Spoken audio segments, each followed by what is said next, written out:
કેસની ગુજરાતી વાત કરું તો જૂનાગઢમાં અનુસૂચિત જાતિ સમાજના આગેવાન રાજુભાઈ સોલંકીના પુત્ર સંજુ સોલંકીને માર મારી અપહરણનો મામલો ગોંડલના ધારાસભ્યના પુત્ર વિરુદ્ધ અપહરણના માર માર્યાનો અને એટ્રોસિટી સહિતની કલમો હેઠળ નોંધાયો છે. ગુનો ત્રણેય આરોપી જેલ હવાલે કરવામાં આવ્યા બાદ મોડી રાત્રે ગણેશ જાડેજાની ગોંડલથી ધરપકડ કરાઈ હતી. જૂનાગઢ પોલીસે ગોંડલથી કરી હતી ધરપકડ.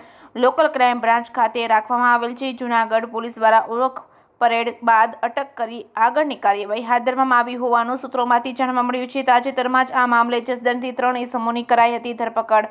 સંજુ સોલંકી જૂનાગઢ શહેરના NSUI ના પ્રમુખનો પણ ધરાવે છે હોદ્દો. વાહનો અથડાવા બાબતે થયેલી બોલાચાલી અપહરણ અને મારામારી સુધી પહોંચીથી રાજ્યભરમાં અનુસૂચિત સમાજના આગેવાનો દ્વારા વિરોધ કરી પગલાં ભરવામાં માંગ કરી હતી. ગોંડલના ધારાસભ્યના પુત્ર ગણેશ વિરુદ્ધ ગંભીર ગુનો પહેલી વખત નોંધાયો હતો. જે કેસની ગુજરાતી સાથે રાજુ પંડ્યા, કેશોદ.